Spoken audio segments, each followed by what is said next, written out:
Back governor ಅಂತ ಒಂದು ಆಂದೋಲನ ಮಾಡಬೇಕು ಅಂತ ನಾಯಕರೆಲ್ಲ ಚರ್ಚೆ ಮಾಡ್ತಿದ್ದಾರೆ.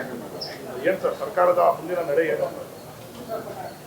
ಗೋ ಬ್ಯಾಕ್ ಗವರ್ನರ್ ಅಂತ ಹೇಳುವಂಥದ್ದು ಚರ್ಚೆಯನ್ನು ನಾವು ಪ್ರಾರಂಭ ಮಾಡಿಲ್ಲ. ಅದ್ರ ಬಗ್ಗೆ ಆಂತರಿಕವಾಗಿ ಪಕ್ಷದಿಂದ ಮತ್ತು ನಮ್ಮ ವರಿಷ್ಠರಿಂದ ಏನು ಸೂಚನೆ ಬಂದಿಲ್ಲ. ವಿಷಯ ಅವ್ರು ಚರ್ಚೆ ಮಾಡಿ ಯಾವ ಥರ ನಿರ್ದೇಶನ ಕೊಡ್ತಾರೆ ಅದನ್ನು ಪಾಲನೆ ಮಾಡೋದು ನಾವು ಮಾಡ್ತೀವಿ. ಅಂದರೆ ಭಾಳ ಮುಖ್ಯವಾಗಿ ಇವತ್ತು ಒಕ್ಕೂಟ ವ್ಯವಸ್ಥೆಗೆ ಧಕ್ಕೆ ಆಗುವಂಥ ರೀತಿಯಲ್ಲಿ ಕೇಂದ್ರ ಸರ್ಕಾರ ನಡೆಸ್ತಾ ಇದೆ. ಅದು ಆರ್ಥಿಕವಾದಂಥ ಹೊರೆಯನ್ನು ಇರೋದ್ರಿಂದ ಇರ್ಬೋದು, ಇಲ್ಲ ನಮಗೆ ಬರಬೇಕಾಗಿರುವಂಥ ಹಣಕಾಸಿನ ವ್ಯವಸ್ಥೆ ಇರ್ಬೋದು, ಮತ್ತು ತಾವು ಆಯ್ಕೆ ನೇಮಕ ಮಾಡಿರುವಂಥ ರಾಜ್ಯಪಾಲರ ಮೂಲಕ ಸರ್ಕಾರಗಳಿಗೆ ತೊಂದರೆ ಕೊಡುವಂಥದ್ದಾಗ್ಬೋದು. ಇವೆಲ್ಲವೂ ನಮ್ಮ ಒಕ್ಕೂಟ ವ್ಯವಸ್ಥೆಯ ವಿರುದ್ಧವಾಗಿರುತ್ತದೆ, ಸಂವಿಧಾನದ ವಿರುದ್ಧವಾಗಿರ್ತದೆ. ನಿನ್ನೆ ಮಾನ್ಯ ರಾಜ್ಯಪಾಲರ ನಡೆ ಕೂಡ ಅಸಂವಿಧಾನಿಕವಾದದ್ದು, ಸಂಪೂರ್ಣವಾಗಿ ಕಾನೂನು ಬಾಹಿರವಾದದ್ದು. ಏನು ರಾಜ್ಯಪಾಲರ ವಿರುದ್ಧ ಏನಾದರೂ ಕೋರ್ಟ್ ಮೊರೆ ಹೋಗ್ತಕ್ಕಂಥದ್ದು, ಕಾನೂನಾತ್ಮಕವಾದಂಥ ಹೋರಾಟ ಮಾಡತಕ್ಕಂಥದ್ದು?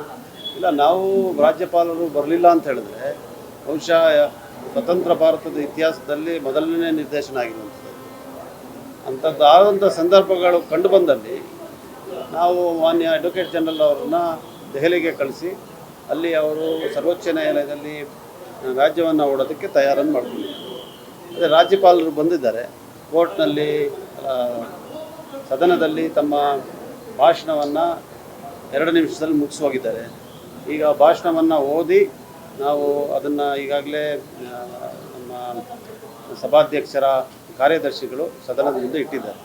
ಅದರಿಂದ ಇದು ಸದನದಲ್ಲಿ ಆಗಿರುವಂಥ ಪ್ರಕ್ರಿಯೆ ಆಗಿರೋದ್ರಿಂದ ನ್ಯಾಯಾಲಯಕ್ಕೆ ಹೋಗುವಂಥದ್ದು ಪ್ರಶ್ನೆ ಈಗ ಉದ್ಭವ ಆಗಲ್ಲ ಅಂತ ನನ್ನ ಅನಿಸಿಕೆ. ಆದರೂ ಕೂಡ ಸರ್ಕಾರದಲ್ಲಿ ಸಂಪುಟ ಸಭೆಯಲ್ಲಿ ಏನು ನಿರ್ಧಾರಗಳು ತಗೊಳ್ತಾರೆ ಅದನ್ನು ಕಾದು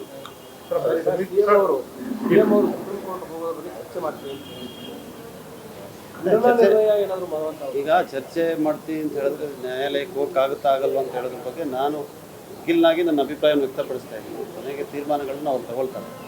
ಆದರೆ ಈಗ ಸದನದ ಒಂದು ಪ್ರಕ್ರಿಯೆ ಆಗಿರೋದ್ರಿಂದ ಈ ಭಾಷಣ ಕೂಡ ಸದನದ ಭಾಗ ಆಗಿರೋದ್ರಿಂದ ನ್ಯಾಯಾಲಯ ಮೊರೆ ಹೋಗುವಂಥ ಸಾಧ್ಯತೆಗಳು ಕಮ್ಮಿ ಇದೆ ಅಂತ ನನ್ನ ಅನಿಸಿಕೆ. ಅದನ್ನು ನಾನು ಹೇಳ್ತೀನಿ.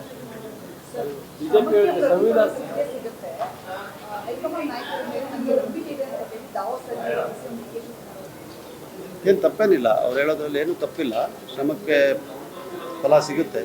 ಮತ್ತು ಹೈಕಮಾಂಡ್ ಹೇಳಿದಾಗೆ ನಡ್ಕೊಳ್ತೀವಿ ಅಂಥೇಳಿ ಎಲ್ಲರೂ ಕೂಡ ಹೇಳ್ತಾ ಇದ್ದಾರೆ. ಮುಖ್ಯಮಂತ್ರಿಗಳು ಕೂಡ ಹೇಳ್ತಾ ಇದ್ದಾರೆ, ಉಪಮುಖ್ಯಮಂತ್ರಿಗಳು ಕೂಡ ಹೇಳ್ತಾ ಇದ್ದಾರೆ, ನಾವೆಲ್ಲರೂ ಕೂಡ ಹೇಳ್ತಾ ಇದ್ದೀವಿ. ಹೈಕಮಾಂಡ್ ವಿಳಂಬ ಮಾಡ್ತಾ ಇರೋದಕ್ಕೆ ಅವ್ರು ಸ್ವಲ್ಪ ಗರಂ ಆಗಿದ್ದಾರೆ ಅಂತ ಕೊಟ್ಟಿಲ್ಲ ಅಂತ ನಿಮ್ಗೆ ಹೆಂಗೆ ಗೊತ್ತು? ಡಾವಾಸ್ನಲ್ಲಿದ್ದಾರೆ ಅವರು.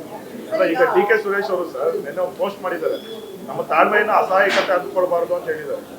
ನೋಡಿ, ಈಗ ಏನಾಗುತ್ತೆ ಅಂತ ಹೇಳಿದ್ರೆ ಹೇಳಿಕೆಗಳನ್ನು ತಾವು ಯಾವ ರೀತಿ ಪರಿಗಣಿಸ್ತೀರಿ, ಸಂದರ್ಭಗಳಿಗೆ ಅನುಗುಣವಾಗಿ ಮಾಡುವಂಥದ್ದು ಅದು ಅವರವರ ಇಂಟರ್ಪ್ರಿಟೇಷನ್ ಬಿಟ್ಟಿರುವಂಥದ್ದು. ಆದರೆ ಪಕ್ಷದ ಒಳಗಡೆ ಅಂಥದ್ದು ಯಾವುದೂ ಕೂಡ ಇಲ್ಲ, ಅಂಥ ಅಸಮಾಧಾನಗಳು ಇಲ್ಲ, ಆ ಮಾತುಗಳಿಗೆ ಅರ್ಥಗಳು ಕಲ್ಪಿಸುವಂಥ ಅವಶ್ಯಕತೆಯೂ ಇಲ್ಲ. ತಾವು ಏನು ಬೇಕಾದ್ರೆ ಅದನ್ನು ಅರ್ಥೈಸ್ಕೋಬೇಕು. ವಾಸ್ತವ ಈ ಥರ ಇದೆ, ಎಲ್ಲ ಶಾಂತವಾಗಿ. ಸರ್, ಬಜೆಟ್ ಸಿದ್ದರಾಮಯ್ಯನವರೇ ಮಂಡ್ಯ ಮಾಡ್ತಾರೆ ಇಲ್ಲೋ ಅನ್ನೋದು ಅನುಮಾನಗಳು ಕೂಡ ವ್ಯಕ್ತವಾಗ್ತಿದೆ ಸರ್. ಯಾರು ವ್ಯಕ್ತ ಮಾಡ್ತಾರೆ? ಈಗ ನಮ್ಮ ಪಕ್ಷದಲ್ಲೂ ಕೂಡ ತಮ್ಮ ನಾಯಕರು ಕೂಡ DK ಶಿವಕುಮಾರ್ ಅವ್ರಿಗೂ ಅವಕಾಶವನ್ನು ಮಾಡಿಕೊಡ್ಬೇಕು ಅಂತ ಕೆಲವರು ಕೇಳ್ತಾರೆ. ನಾನೆಲ್ಲೂ ಕೇಳ್ಕೊಂಡಿಲ್ಲ. ಮುಖ್ಯಮಂತ್ರಿಗಳು ಬಡ್ಜೆಟ್ನ ತಯಾರಿ ಪ್ರಾರಂಭ ಮಾಡಿದ್ದಾರೆ, ತಾವೇ ಬಂದಿದ್ದೀವಿ. ಸಭೆಗಳನ್ನು ಕೂಡ ಮಂಡನೆ ಮಾಡ್ತಾರೆ, ನಿನ್ನೆ ಕೂಡ ಮಾಡಿದ್ದೀವಿ. ತಯಾರು ಮಾಡ್ತಾ ಇದ್ದಾರೆ ಅಂತ ಹೇಳಿದ್ರೆ ಮಂಡನೆ ಮಾಡ್ಲಿಕ್ಕೆ ತಾನೆ. ಸರಿ, ಶಿಡ್ಲಘಟ್ಟ ಪ್ರಕರಣದಲ್ಲಿ ಅಮೃತಗೌಡ ಅವರಿಗೆ ಮತ್ತೊಂದು ಬೆದರಿಕೆ ಪತ್ರ ಬಂದಿದೆ. ಆಸಿಡ್ ಮಾಡ್ತೀವಿ ಅಂತ ಪತ್ರ ಬಂದಿದೆ. ಯಾರು? ಅದೇ ಸರ್, ಶಿಡ್ಲಘಟ್ಟ ಅಪರಾಧ ಮಹಿಳಾ ಅಧಿಕಾರಿಗೆ ರಾಜೀವ್ ಈಗ ಅದು FIR ಆಗಿದೆ. ಅವರು ರಾಜೀವ್ ಗೌಡ ಅವರು ಕೋರ್ಟ್ಗೆ ಹೋಗಿದ್ದಾರೆ. ಕೋರ್ಟ್ ಅದನ್ನು ವಜಾ ಮಾಡಿದ್ದಾರೆ. ತನಿಖೆ ನಡೀತಾ ಇದೆ. ಅವ್ರನ್ನ ಬಂಧಿಸಲಿಕ್ಕೆ ಪೊಲೀಸರು ಪ್ರಯತ್ನವನ್ನು ಮಾಡ್ತಾ ಇದ್ದಾರೆ. ಗೃಹ ಸಚಿವರು ಕೂಡ ಸೂಚನೆಯನ್ನು ಕೊಟ್ಟಿದ್ದಾರೆ, ಮುಂದಿನ ಸೂಚನೆಗಳನ್ನು ಕೊಟ್ಟಿದ್ದಾರೆ. ಇದರಿಂದ ಕಾನೂನು ಕ್ರಮ ಜರುಗುತ್ತದೆ. ತಮಿಳುನಾಡು ಸರ್ಕಾರ ಸರ್ ರಾಜ್ಯಪಾಲರ ಭಾಷಣವನ್ನ ಅಂತ್ಯ ಆಡಬೇಕು, ಆ ಪದ್ಧತಿಯನ್ನೇ ತೆಗಿಬೇಕು, ಅದಕ್ಕೆ ಸಂವಿಧಾನದ ಒಂದು ತಿದ್ದುಪಡಿ ಆಗಬೇಕು ಅಂತ ಆಗ್ರಹವನ್ನ ಮಾಡ್ತಾ ಇದ್ದಾರೆ. ಸಮಾನ ಮನಸ್ಕ ರಾಜ್ಯಗಳ ಜೊತೆ ಚರ್ಚೆ ಮಾಡ್ತೀವಿ ಅಂತ ಸ್ಟಾಲಿನ್ ಅವರು ಹೇಳಿರ್ತಕ್ಕಂಥದ್ದು. ಇವತ್ತು ನೋಡಿ, ಇವತ್ತಿನ ಪರಿಸ್ಥಿತಿ ಆ ರೀತಿಯಾದಂಥ ಚರ್ಚೆಗೆ ಅವಕಾಶವನ್ನು ಮಾಡ್ಕೊಳ್ತಾರೆ. ಈ ಚರ್ಚೆ ಸಂವಿಧಾನವನ್ನು ರಚನೆ ಮಾಡುವಂಥ ಸಂದರ್ಭದಲ್ಲಿ ಕಾನ್ಸ್ಟಿಟ್ಯೂಂಟ್ ಅಸೆಂಬ್ಲಿನಲ್ಲಿ ಕೂಡ ಚರ್ಚೆ ಆಗಿದೆ. ಮತ್ತು ರಾಜ್ಯಪಾಲರಿಗೆ ಎಷ್ಟು ಹಕ್ಕನ್ನು ಕೊಡಬೇಕು, ಚುನಾಯಿತರಾಗಬೇಕಾ, ಆಯ್ಕೆ ಆಗಬೇಕಾ, ನೇಮಕಾತಿ ಆಗಬೇಕಾ, ಇದೆಲ್ಲವೂ ಕೂಡ ಚರ್ಚೆ ಆಗಿದೆ. ಅದಕ್ಕೆ ಗೌರವ ಕೊಟ್ಟರೆ ಸಾಕು. ರಾಜ್ಯಪಾಲರ ಹುದ್ದೆನೇ ತೆಗೆದಾಕಬೇಕು ಅಂತ ಹೇಳುವಂಥ ವಾದ ಎಷ್ಟು ಸರಿ ಅನ್ನೋದು ಬೇರೆ. ಆದರೆ ರಾಜ್ಯಪಾಲರು ಯಾವುದೇ ರಾಜ್ಯದಲ್ಲಿರಲಿ, ಯಾವುದೇ ರಾಜ್ಯ ಸರ್ಕಾರಗಳಿರಲಿ, ಸಂವಿಧಾನಕ್ಕೆ ಅನುಗುಣವಾಗಿ ನಡ್ಕೊಂಡ್ರೆ ಈ ಒಂದು ಬಿಕ್ಕಟ್ಟು ಉಂಟಾಗಲ್ಲ. ಲೇಟೆಸ್ಟ್ ಹಾಗೂ ಇಂಟ್ರೆಸ್ಟಿಂಗ್ ಸುದ್ದಿಗಳಿಗಾಗಿ ಬಾಸ್ ಟಿವಿ ಕನ್ನಡ ಚಾನೆಲ್ನ ಸಬ್ಸ್ಕ್ರೈಬ್ ಮಾಡಿ. ಹಾಗೆಯೇ ಬೆಲ್ ಐಕಾನ್ ಪ್ರೆಸ್ ಮಾಡಿ. ಇದರ ಜೊತೆಗೆ ಫೇಸ್ಬುಕ್, ಇನ್ಸ್ಟಾಗ್ರಾಮ್, ಎಕ್ಸ್ನಲ್ಲೂ ಮಿಸ್ ಮಾಡದೆ ಫಾಲೋ ಮಾಡಿ.